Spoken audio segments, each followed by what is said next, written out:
ಕರೆಸಿ ವೇದಿಕೆ ಮೇಲೆ ಆಸೆಯಾದಂಥ ಸನ್ಮಾನ ಶ್ರೀ ಜಗದೀಶ್ ಶೆಟ್ಟರ್ ಸಾಹೇಬ್ರೆ, ಕೌಟ್ಮಠ ಅವರೇ, ಸುಭಾಷ್ ಕೌಜಲಿ ಅವರೇ, ಮುತ್ತಣ್ಣವರೇ, ಹಾಗೂ ಈ ಅಂಕಲಿ ಭಾಗದ ಎಲ್ಲ ಗ್ರಾಮದ ಬಂದಂಥ ಅಕ್ಕ ತಂಗಿಯರೇ, ತಾಯಂದಿರೇ, ಅಕ್ಕ ತಂಗಿಯರೇ, ಅಣ್ಣ ತಮ್ಮಂದರೆ, ನಮ್ಮ ಪತ್ರಕರ್ತರೇ, ಈಗಾಗಲೇ ಜಗದೀಶ್ ಶೆಟ್ಟರ್ ಸಾಹೇಬರು ತಮ್ಮ ಲೋಕಸಭಾ ಚುನಾವಣಾ ಪ್ರಚಾರದವಾಗಿ ಭಾಳಷ್ಟು ವಿಷಯನ ವಿಸ್ತಾರವಾಗಿ ಹೇಳಿದ್ದಾರೆ.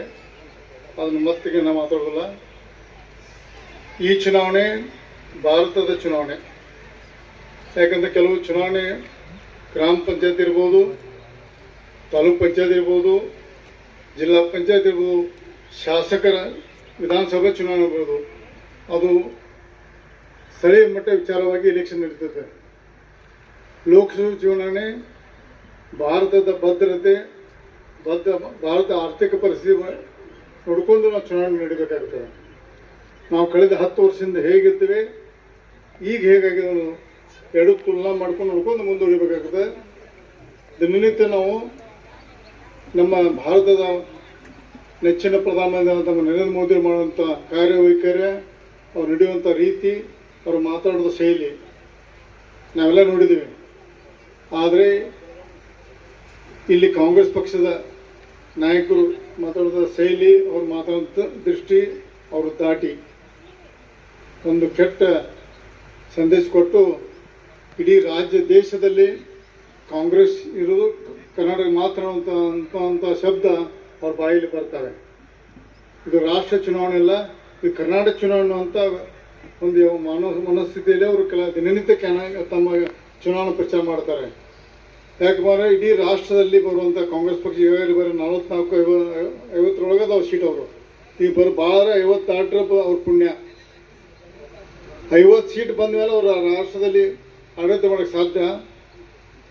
ಈಗ ರಾಹುಲ್ ಗಾಂಧಿ ದಿನ ಹೇಳ್ತಾರೆ, ನಾವು ಅದನ್ನು ಮಾಡ್ತೀವಿ ಇದನ್ನು ಮಾಡ್ಕೋತ ಹೇಳ್ತಾರೆ. ಹೆಂಗೆ ಅವರ ಚುನಾವಣೆಯಲ್ಲಿ ಸ್ಪರ್ಧೆ ಮಾಡಿದ್ರೆ ಅವರು ಒಂದು ಕಡಿಮೆ ಮೆಜಾರಿಟಿಗೆ ಕಡಿಮೆ ಸೀಟ್ ಚುನಾವಣೆ ಸ್ಪರ್ಧೆ ಮಾಡಿದ್ದಾರೆ. ಮತ್ತು ಅವರು ಭಾಳ ಆರಿಸಿ ಬರೋದು 50ಕ್ಕಿಂತ ಕಡಿಮೆ ಸೀಟುಗಳು. ಹೆಂಗೆ ಅವರ ಭಾರತದ ಪ್ರಧಾನಮಂತ್ರಿ ಆಗಕ್ಕೆ ಸಾಧ್ಯ ಅನ್ನೋದು ನೀವು ಚಿಂತೆ ಮಾಡಬೇಕು. ಅದನ್ನು ಸುಳ್ಳು ಪ್ರಚಾರಕ್ಕೆ, ಯಾಕೆ ದಿನನಿತ್ಯ ಸುಳ್ಳು ಹೇಳ್ಕೊತ ಅವರು ಕಾಂಗ್ರೆಸ್ ಪಕ್ಷದ ನಾಯಕರು ಹೇಳುವಂಥ ಒಂದು ಇದು ಜಾಸ್ತಿ ಅವ್ರ ಮಾತನ್ನು ಕೇಳದೆ ಭಾರತದ ಭದ್ರತೆಗೋಸ್ಕರ ಭಾರತ ಒಂದು ರಾಷ್ಟ್ರದ ಬರೀ ಇವತ್ತು ಮೋದಿಯವರು ಭಾರತ ನಾಯಕರಲ್ಲ, ವಿಶ್ವ ನಾಯಕರಾಗಿ ಬೆಳೆದಾರೆ. ಅವರು ವಿಶ್ವದ ಕೆಲವೊಂದು ನಾಯಕರಲ್ಲಿ ಅವರೊಬ್ಬರು ಪ್ರಮುಖ ನಾಯಕರು. ಯಾವುದೇ ಜಗತ್ತಿನ ಒಂದು ನಿರ್ಣಯ ತಗೋಬೇಕಾದ್ರೆ ನರೇಂದ್ರ ಮೋದಿ ತಗೊಳ್ಳುವಂಥ ಮಾತು, ಅವರು ಒಬ್ಬ ಸ್ಥಾನ ಗೊತ್ತು ನಿರ್ಣಯ. ಅದರಲ್ಲಿ ಹೆಚ್ಚಿಗೆ ನರೇಂದ್ರ ಮೋದಿ ಅವರು ಕೇಳಿಕೊಂಡು ಜಗತ್ತಿನ ನಿರ್ಣಯ ತಗೊಳ್ಳುವಂಥ ಪ್ರಸಂಗ ಇವತ್ತು ಬಂದಿದೆ. ನಾವು ಕೆಳಗೆ 70ನೇ ದಶಕದಲ್ಲಿ ನೋಡ್ತಿದ್ದೇವೆ. ನಾವು ಇಂದಿರಾ ಗಾಂಧಿ ಒಂದು ಕಾಲದಲ್ಲಿ ಇಂದಿರಾ ಗಾಂಧಿ ಕಾಂಗ್ರೆಸ್ಸು, ಈಗಿನ ಕಾಂಗ್ರೆಸ್ ಭಾಳ ಸತ್ತು ಹೋಗಿರೋದು. ಇಂದಿರಾ ಗಾಂಧಿ ನೀಡುವಂಥ ರೀತಿ, ಈಗಿನ ಕಾಂಗ್ರೆಸ್ ಪಕ್ಷದ ನೀತಿ ಭಾಳ ಕಷ್ಟ ಇದೆ. ಆ ಕಾಂಗ್ರೆಸ್ ತುಲನಾ ಮಾಡೋಕ್ಕೆ ಹೋಗ್ಬಾರ್ದು ನಾವು. ಇಂದಿರಾ ಗಾಂಧಿ, ರಾಜೀವ್ ಗಾಂಧಿ ಕಾಂಗ್ರೆಸ್ ಇಲ್ಲೇ ಇಲ್ಲ. ಈಗ ಸ್ವಾರ್ಥ, ಬ್ಯಾಗ ಮತ್ತು ಮನಿ ಬಗಲ ಕಾಯುವಂಥ ಲೀಡರ್ ಇವತ್ತು ರಾಷ್ಟ್ರ ನಾಯಕ ಬೆಳೆದಾರೆ.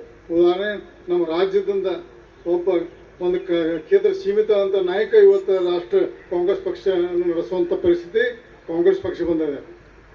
ಅಂದರೆ ಕಾಂಗ್ರೆಸ್ ಪಕ್ಷದಲ್ಲಿ ಒಂದು ಯಾವ ನಾಯಕರಿಲ್ಲ, ಯಾವ ಲೀಡರ್ ಇಲ್ಲ, ಆ ಪಕ್ಷಕ್ಕೆ ಭವಿಷ್ಯ ಇಲ್ಲ ಅನ್ನೋ ಸಂದರ್ಭದಲ್ಲಿ ಈಗ ಹೆಚ್ಚಿಗೆ ನಾವು ಈ ಚುನಾವಣೆಯಲ್ಲಿ ಒಂದೇ ನಿಮಗೆ ವಿಶೇಷವಾಗಿ ಈ ಪ್ರಚಾರ ಚುನಾವಣೆಯಲ್ಲಿ ಈ ಸಭೆಯಲ್ಲಿ ತಾಯಂದಿರು, ಅಕ್ಕ ತಂಗಿರು ಭಾಳ ಬಂದರೆ ಒಂದೇ ತಮ್ಮಲ್ಲಿ ಕೈ ಮುಗಿದು ಕೇಳ್ಕೋದು, ಇವತ್ತು ಗ್ಯಾರಂಟಿಗೋಸ್ಕರ ಮೋಸ ಹೋಗ್ಬಾರ್ದು. ಗ್ಯಾರಂಟಿ ನಾಳೆ ಚುನಾವಣೆ ಆದ ಕೂಡಲೇ ಗ್ಯಾರಂಟಿ ಬಂದವರು ಸಿದ್ಧ. ನೀವು ಧನಲಕ್ಷ್ಮಿ 2,000 ರೂಪಾಯಿ ಕಳೆದ 5-6 ತಿಂಗಳು ಜಮಾ ಇರಕ್ಕಿಲ್ಲ. ಈಗ 2 ದಿನ ಸತತ ಪಟ 2 ಸಲ ಅದು. ಈ ವಾರದಲ್ಲಿ 2 ಸಲ ಜಮಾ ಅದು. ಹೌದು, ಕರೆ ಸುಳ್ಳು.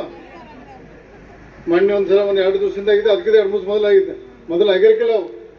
ಯಾಕೆ ಬರೀ ನಿಮ್ಮ ಮೋಸ ಮಾಡಕ್ಕೆ ಜಮಾ ಆಗಿದಾವೆ. ಆದರೆ ನರೇಂದ್ರ ಮೋದಿ ಅವರು ಶಾಶ್ವತವಾದ ಗ್ಯಾರಂಟಿ ಕೊಡೋಕ್ಕೆ ಪ್ರಯತ್ನ ಮಾಡ್ತಾರೆ. ನಮ್ಮ ಭಾರತೀಯ ಜನತಾ ಪಕ್ಷ ತತ್ವ ನೀವು ಕೊಡೋಕೆ ಅಲ್ಲ, ನೀವೇ ಕೊಡಬೇಕು. ಹಿಂಗೆ ಒಟ್ಟು ಕೈ ಮಾಡುವಂಥ ತತ್ವ ಸಿದ್ಧಾಂತದಿಂದ ಮೋದಿಯವರು ನಿಮ್ಮ ಬೇರೆ ರೂಪವಾಗಿ ನಿಮಗೆ ಸಬ್ಸಿಡಿ ಕೊಡ್ತಾರೆ. ನೇರವಾಗಿ ನೀವು ದುಡ್ಡು ಬರ್ತಾವೆ, ಜಮಾ ಹಾಕವ, ನಾವು ಕೆಲಸ ಮಾಡಬಾರ್ದು, ನಾವು ಒಟ್ಟು ಇದಾಗುವ ಅಂಥ ಒಂದು ಸ್ಕೀಮ್ಗೆ ನಮ್ಮ ಭಾರತೀಯ ಜನತಾ ಪಕ್ಷ ಕೊಡೋದಿಲ್ಲ. ನಿಮ್ಮ ಬೇರೆ ರೂಪವಾಗಿ ನಾವು ನೋಡೋದು ಮೊದಲೇ ನೀವು ನೋಡಿ ಕಟ್ಟಿಗೆ ಒಳಗೆ ನಾವು ಹೆಣ್ಮಕ್ಳು ಎಷ್ಟು ಹೋಗ್ತೀವಿ ನಾವು ಗುಡ್ಡಕ್ಕೆ ಈ ಕಟ್ಟಿಗೆ ಹೋಗ್ತೀವಿ ಭಾಳಷ್ಟು 100% ಕಟ್ಟಿಗೆ ತರು ಬಂದ್ ಮಾಡಿದ್ರಿ. ನಿಮ್ಮ ಮನೇಲಿ ಗ್ಯಾಸ್ ಬರ್ತಾವೆ, ಫ್ರೀ ಗ್ಯಾಸ್, ಅದು ಮೋದಿಯವ್ರು ಕೊಡೋ ಗ್ಯಾಸ್. ಹಣ್ಣು ಮೊದಲೇ 400 500 ಇತ್ತು, ಈಗ 1100 ಅಂತಾರೆ. ಅಲ್ರಿ ದೇಶ ಮಾಡಿ ಜಗತ್ತು ಬೆಳೆದಂಗೆ ರೇಟ್ ಬರ್ತಪ್ಪ. ಮೊದಲಿಗೆ ನಾವು ಒಂದು ಉದಾಹರಣೆ, ಒಂದು ಚಪ್ಪಲ್ ರಿಪೇರಿ ಮಾಡೋಕ್ರೆ 8 ಕೊಡ್ತಿದ್ವಿ ನಾವು, ಈಗ 10 ರೂಪಾಯಿ ಕೊಡ್ತೀವಿ ನಾವು. ಗೊತ್ತೈತಲ್ಲ ನೀವು, ಬಸ್ ಸ್ಟ್ಯಾಂಡ್ ಚಪ್ಪಲ್ ಕಿತ್ತ ಒಂದು ಮುಚ್ಚಿಗೆ 50 ಪೈಸೆ ಕೊಡ್ತದೆ ಮೊದಲು ನಾವು, ಈಗ 50 ಪೈಸೆ ತೊಗೋತಾರೆ, ಈಗ 10 ರೂಪಾಯಿ ಕೊಡ್ತೀವಿ ನಾವು. ಅಂದರೆ ಸಮಾಜ ಬದಲಾಗಿದೆ, ಅದೇ ರೀತಿ ನಾವು ಬದಲಾಗಬೇಕು. ಈ ಹಿಂದೆ ಕಾಂಗ್ರೆಸ್ ಪಕ್ಷದವರು ಇನ್ನೂ ಹಿಂದೆ ಹೋಗ್ಬೇಕು. ನೀವು 50 ವರ್ಷ ಮೂಢನಂಬಿಕೆ ಇಟ್ಕೊಂಡು ಅವ್ರು ಬರೀ ಮಂದಿ ನೆರವು ನೋಡ್ಕೊಂಡು ಹೋಗ್ಬೇಕು. ನೀವು ಸ್ವಂತ ಆರ್ಥಿಕ ಸಬಲ ಆಗಬಾರ್ದು ನೀವು.